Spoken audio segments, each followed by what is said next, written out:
El doctor César Navarro Gallegos es catedrático de la Universidad Pedagógica Nacional y es coordinador del Grupo Mora. Ha elaborado también varios textos, el que conocemos y que nos ha gustado bastante es el asunto del secuestro de la educación, que él es el coordinador, que se editó con La Jornada y la UPN. El doctor va a tratar sobre el tema específico, acuerdos que han fortalecido la política educativa neoliberal. Un aplauso para el doctor.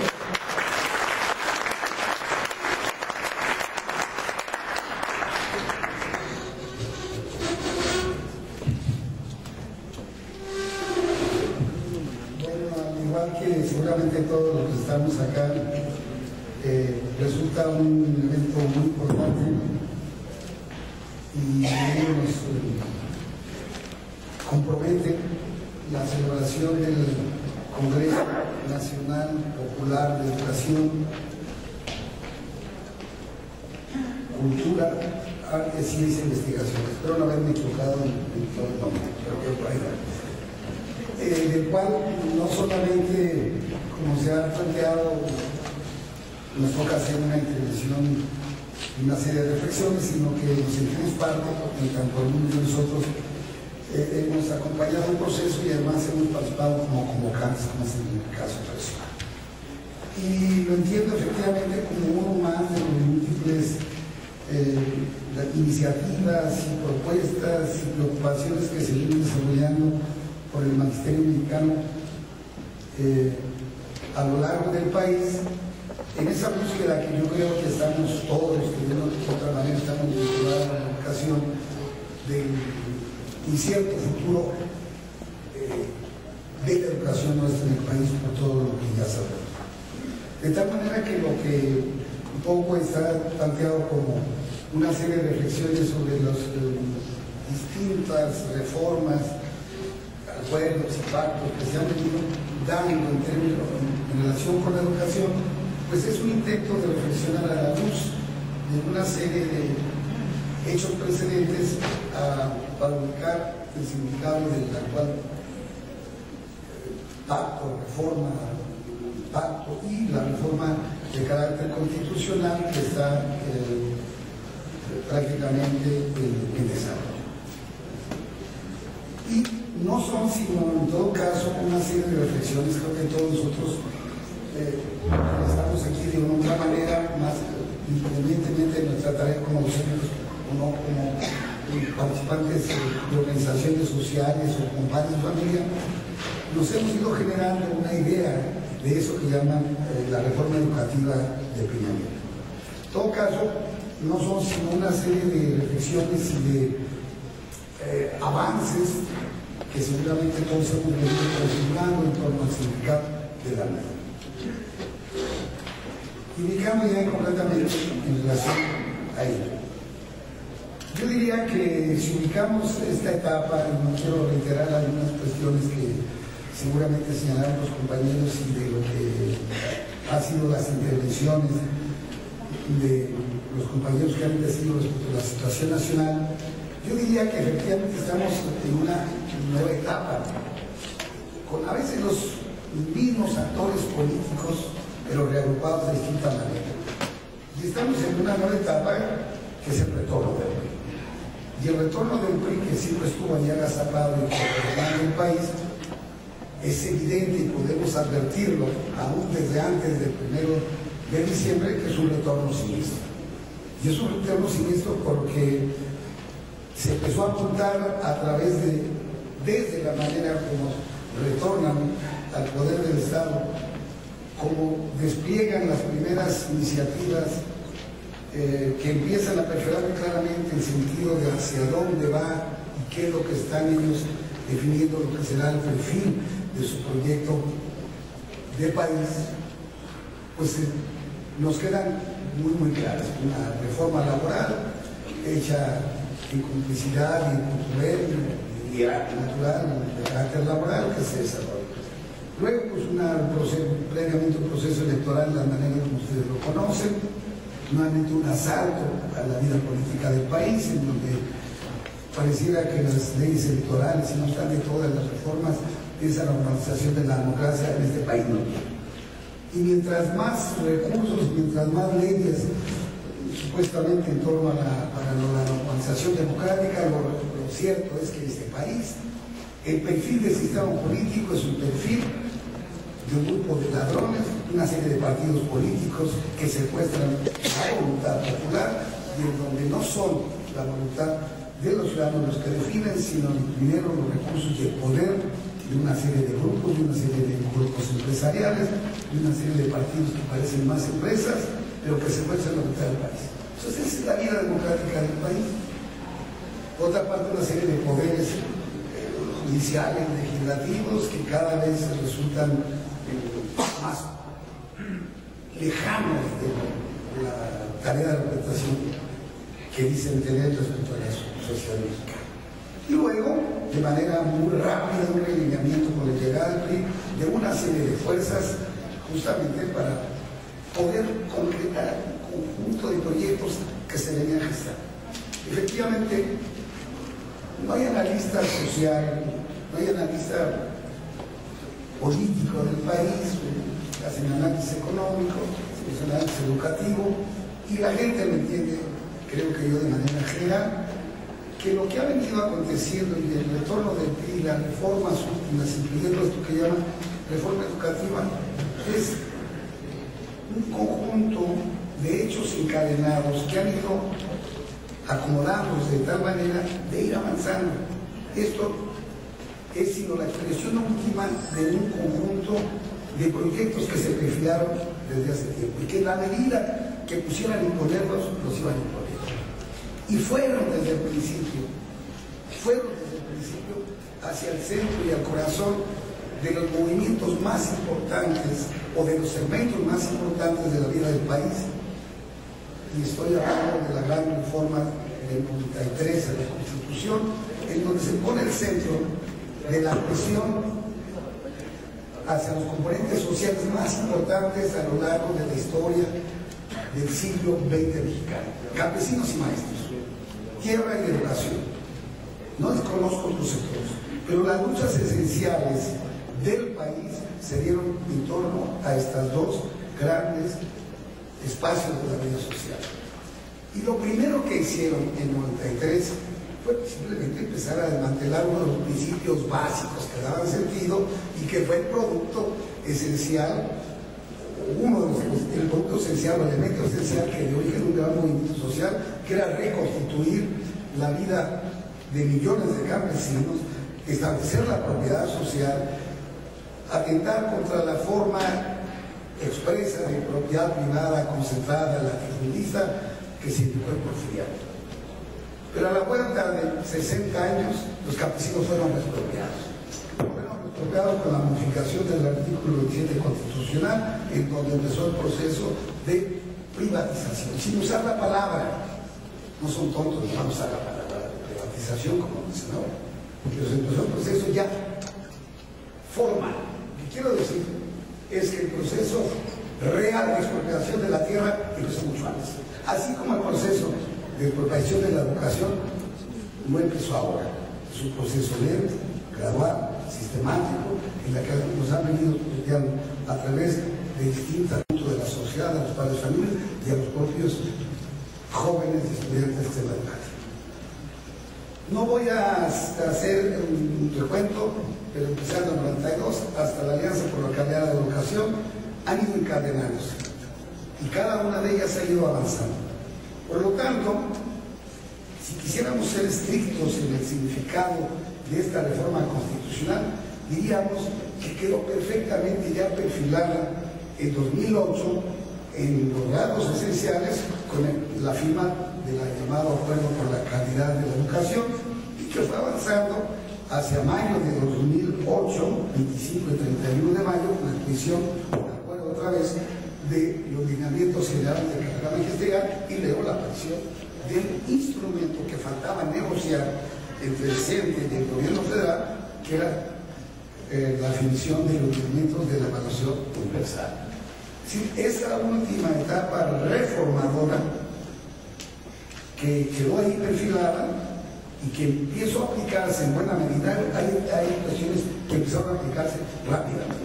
Y la que les interesaba de manera fundamental echar a andar y que la vienen aplicando ya por 5º año era modificar de tajo, de manera profunda, el acceso al trabajo ministerial. Pero faltaba cerrar la pinza en cuanto a la permanencia y buscar los mecanismos para definir si los maestros de este país tendrían que permanecer en el sistema educativo.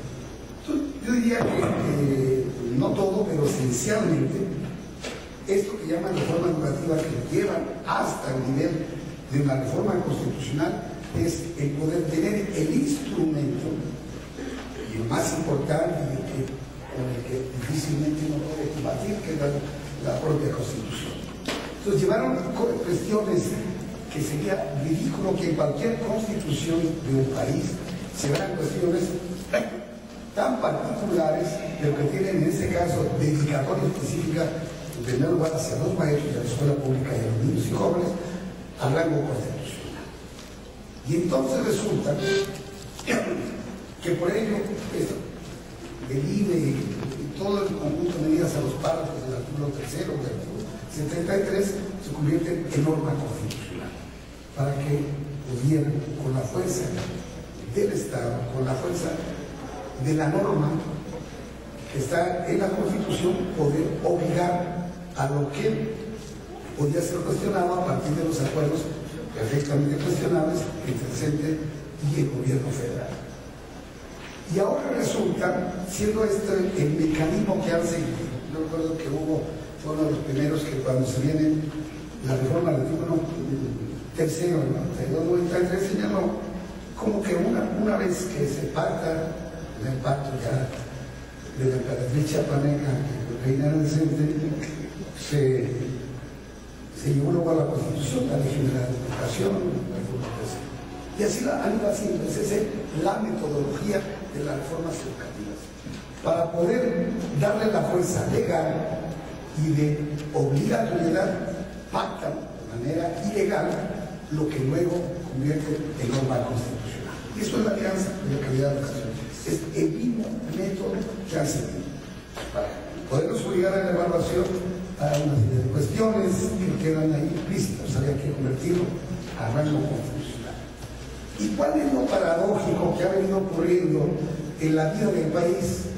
Y me quiero referir solamente a la educación, pero pueden utilizarlo o ponerlo, por ejemplo, en relación con los derechos de los trabajadores, con la salud, con el campo, para tener la educación. Pues resulta que ahora la Constitución, con las reformas que han hecho, porque tienen el poder para hacerlo, resulta que la Constitución se ha convertido en instrumento de persecución de los derechos sociales de los trabajadores. ¿Qué es esta utilización? Nosotros cuando defendemos los principios constitucionales, por supuesto que estamos pensando en la Constitución 27 y el sentido y orientación que tuvo la Constitución 27.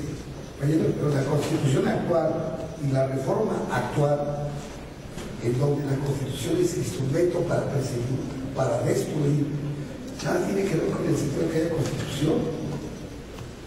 Pues uno no defiende esta Constitución, defiende el sentido de lo que fue esta Constitución. Pero ¿qué vamos a defender del artículo 3º? ¿Por qué no van a defender el artículo 3º? No es el artículo 3º, no es el que defendemos. Defendemos el que tuvo otro sentido, no es. Pero no nos llevan a la norma constitucional. Yo por eso es un plan de broma que la Constitución mexicana en todos los ámbitos tiene tantas cirugías mal hechas que solamente será comparable con los resultados que tienen las cirugías estéticas del esteroide. Entonces, esta Constitución está enferma. Esta Constitución tiene enfermedades venéreas, para decirlo de manera muy clara, porque ha sido pisoteada, deformada, trastocada. Y la mejor expresión es esta última reforma. Pero si ustedes se fijan, se han venido encadenando cada una de ellas. Y cada una de ellas, en especial, y esta última reforma va con un destino particular que son los maestros. Son los maestros, claro, Cuando hablamos de maestros, estamos hablando de la educación. Al magisterio no lo pueden desaparecer, como pueden hacerlo, y lo han intentado, y lo han logrado, infortunadamente. Porque no pueden desaparecer el sistema educativo. No pueden vender una empresa, no pueden decir, pues cerramos la empresa de educación pública, porque eso es imposible. Pero sí pueden vender, ceder empresas públicas como las empresas nacionalizadas. Y están los ejemplos, el caso más evidente es el comportamiento y la definición del Estado para hacer una empresa pública fundamental que ha sido justamente la compañía de los fuerzas. Y el resto de empresas nacionalizadas, compañeros, tienen de nacionalizar lo que yo tengo de sueco. Hace mucho tiempo que dejaron de, la mayor parte de ellas, de ser empresas que efectivamente, por la forma como la gobiernan, por el destino que tienen estas empresas y lo que favorecen han sido nodrizas que han amamantado al capital privado, y la empresa nacionalizada, tal como hoy se maneja, poco tiene que ver con los intereses populares. Y desgraciadamente ha tenido que ver con la propia, no solamente manejo y eficiencia a la que la ha conducido el propio Estado para tener argumentos para venderla, sino ha tenido que ver también con la corrupción del proletariado mexicano, de esos sindicatos, de la mayor parte. Tiene que ver los trabajadores de Pemex que nacionalizaron petróleo con este sindicato actual. Y han contribuido con su comportamiento a la posibilidad efectivamente que el retorno esperado y que siempre soñaron para ir desmontando lo que se debe lograr en términos de derechos sociales de la Revolución Social, lo esté logrando. Creo que nosotros tenemos que darnos cuenta que efectivamente estamos en una nueva fase, en una nueva etapa, y que la reforma, eso que llaman reforma educativa, cierra una pincel y van contra la extensión del magisterio. Y si uno revisa las últimas reformas, van contra los que van a ser maestros, contra los que están, y evitar que este magisterio, que forma parte de esta historia de la educación y es el garante de la educación pública, no exista. Y a nosotros no nos van a borrar cerrándonos las escuelas y declarando que por inutilidad pública pues se cierran las escuelas. ¿Cuál es el mecanismo que han encontrado? Han encontrado el mecanismo de evitar que se formen el tipo de maestros que se formaron en la vida educativa del país. Por eso, en ese intermedio que ya prefiguraba la alianza por la calidad de educación, se hizo la reforma de las normales. Quienes hayan revisado el plan de estudios de las escuelas normales, más allá que son 4 planes de formación general, bilingüe, intercultural, o las de preprimaria, de estos dos sentidos, es exactamente el mismo plan de estudios que han cuestionado los muchachos y que habría que tener mucho más agudeza para cuestionar, no solamente este problema en inglés. Si uno revisa los planes de estudio de estas normales, es la eliminación, prácticamente la expropiación, la erradicación del proceso formativo con todos los efectos que tuviera de lo que fue el magisterio mexicano. El tipo de magisterio mexicano, no solamente el que ya sabemos en las escuelas privadas en general, sino el propio Ministerio de Educación Pública será otro diferente. Ya hizo la apuesta. Y con la imposición de este plan aprobado de manera rápida y sin ninguna discusión, que se ha impuesto a todo el sistema normal, significa eso, otro tipo de maestros. Pero luego, una vez cambiado el perfil de estos maestros, viene el examen, que llaman concurso de oposición, de selección, hacia el trabajo docente. Y ustedes ya, no voy a repetir lo que saben, perfectamente lo hemos debatido, no significa la permanencia de plaza docente, la basificación automática, sino es el derecho a concursar o tener plaza de trabajo eventual. Bueno, ya habrá una evaluación que determine su permanencia. ¿Y qué pasa? La evaluación y esta reforma van no solamente por el proceso de normales, sino que va para los que están. Y esto significa todo lo que seguramente se ha debatido, es encontrar el mecanismo para acabar con ese magisterio. Desde el mes de junio del 2011 decía, esta es la reforma laboral anticipada. A nosotros nos participaron en la reforma laboral. La reforma laboral empezó con nosotros, y luego la empataron con los trabajadores en general, pero no la completaron, empezaron con nosotros, sin necesidad en aquel momento de cambiar la Constitución. Ahora lo han dicho. Entonces, pues cada uno de los puntos tienen ese sentido.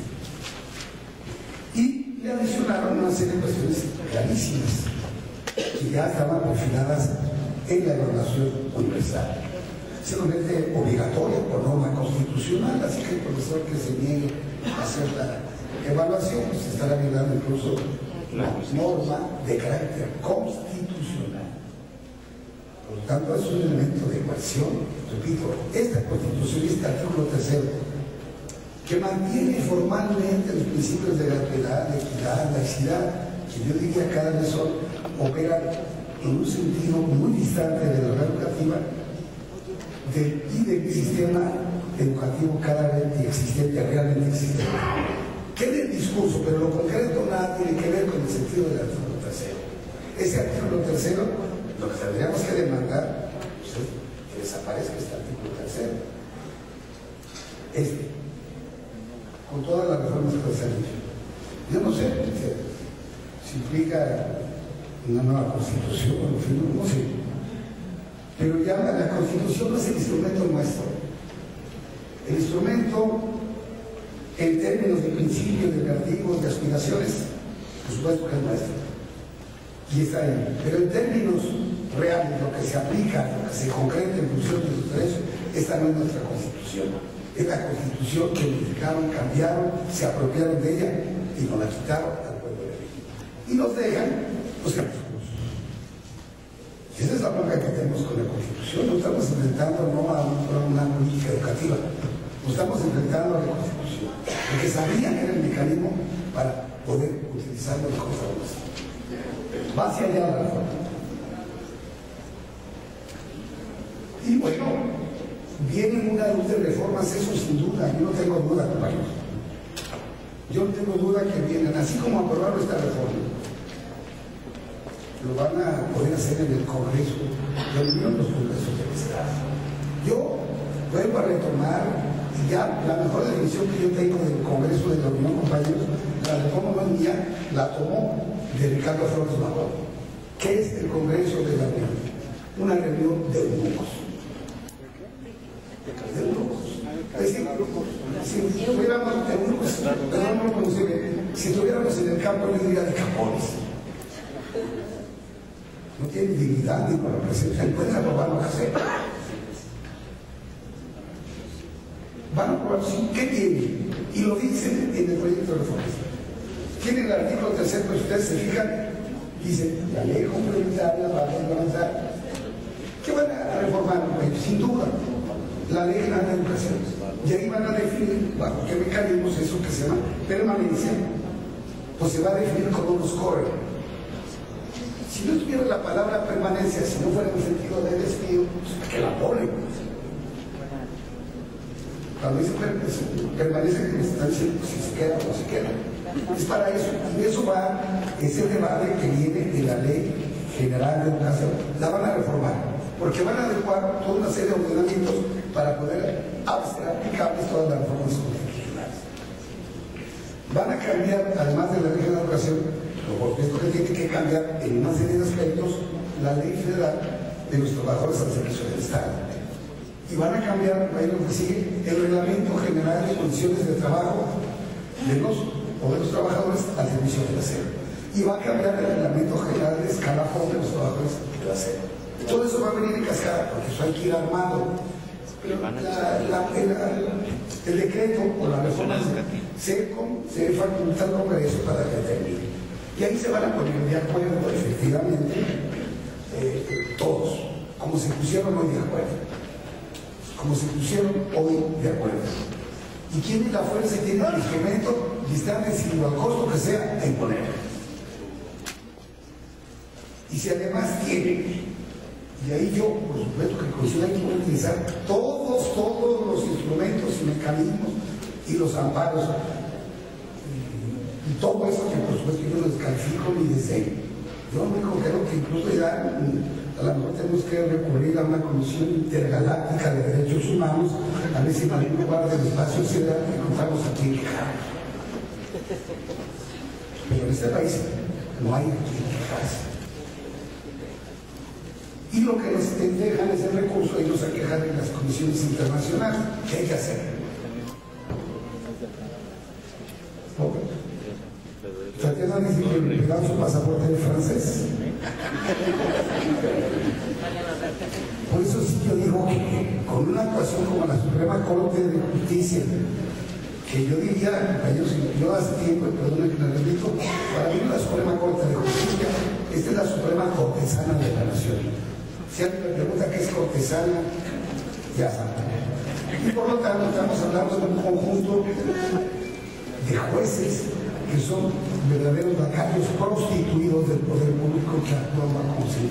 Y así están actuando contra millones.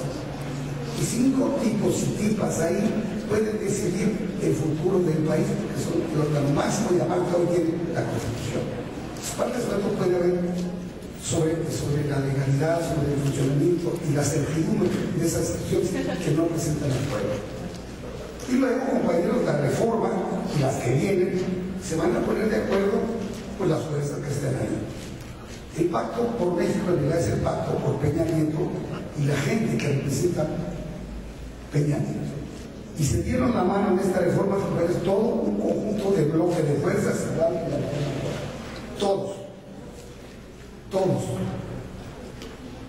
Y el gobierno y lo que representan los poderes reales de los capitalistas que están detrás de ellos, la Iglesia Católica en su sector más conservador, todo el mundo sancionó, avaló y bendijo la reforma.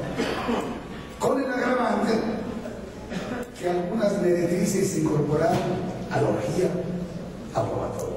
Y hablo de segmentos políticos como algunos partidos políticos que ustedes conocen. Creo que algunos de ustedes tuvieron el infortunio, la desgracia de ser militantes durante mucho tiempo, no sé si habrán dado de baja su credencial, pero militaron en el PRD. Bueno, Georgina dice que no, que ella ha dado en 2 años, ¿verdad?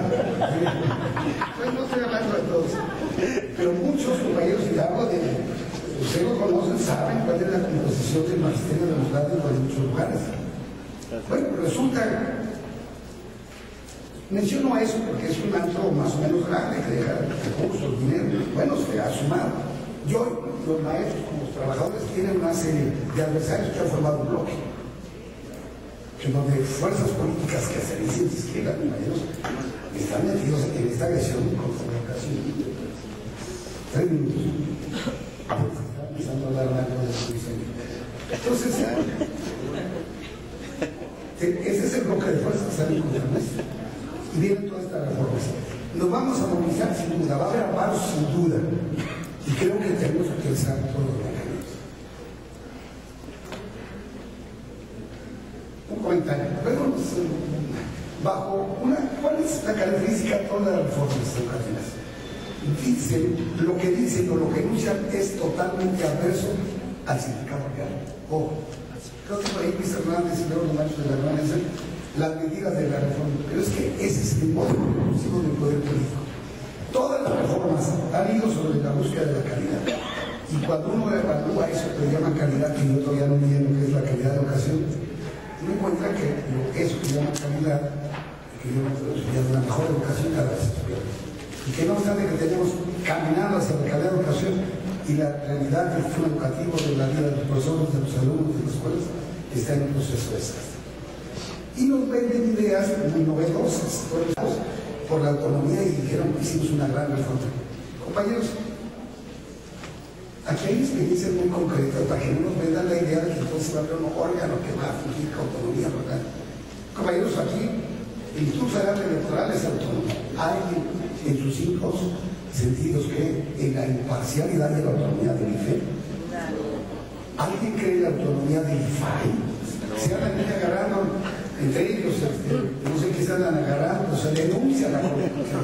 Así operan todos los órganos autónomos. Y el INE, autónomo o no autónomo, actuará y se lo van a repartir las fuerzas políticas. Seguramente, como la integración, que fue lo que debatieron, lo van a repartir entre los partidos políticos, los grupos de poder para hacer.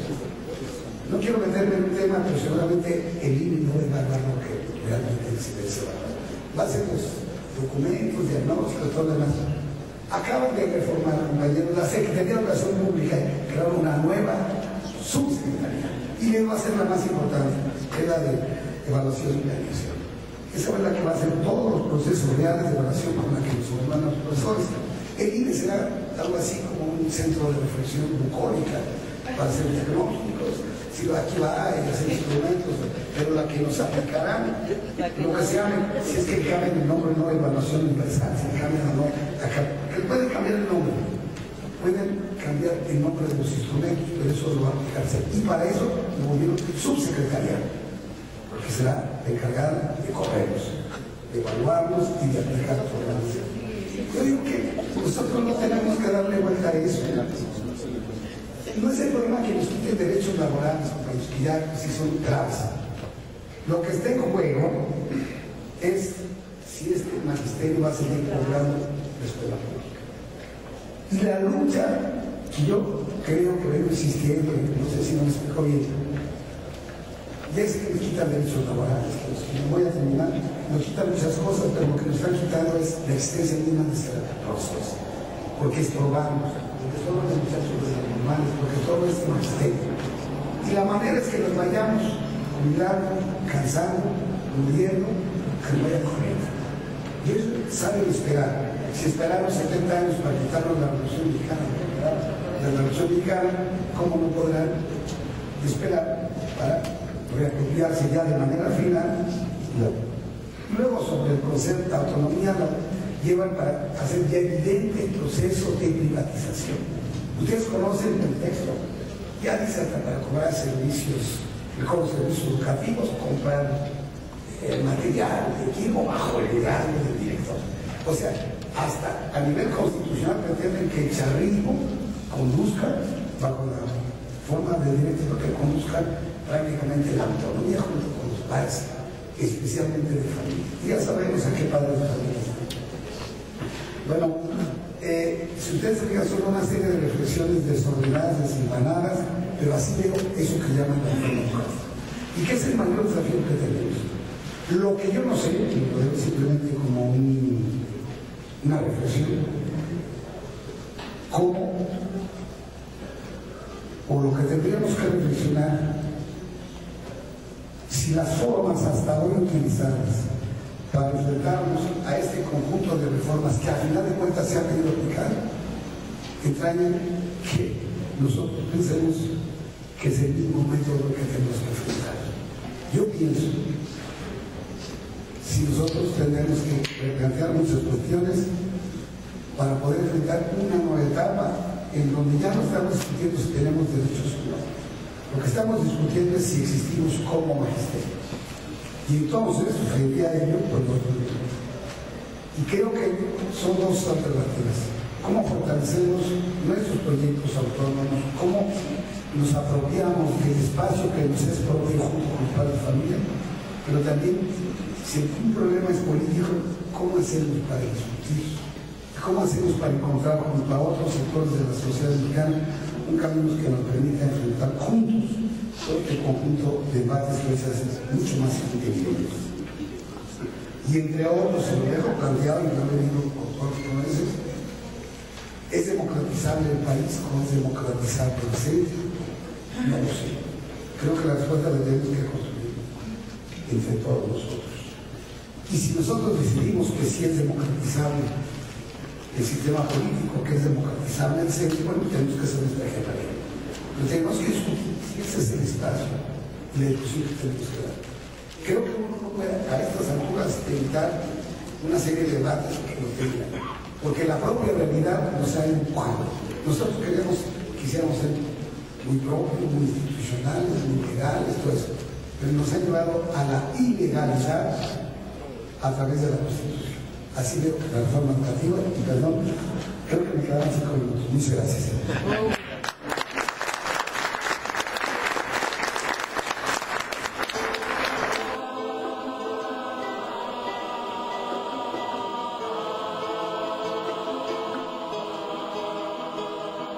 Detrás de la lluvia su manera y coco.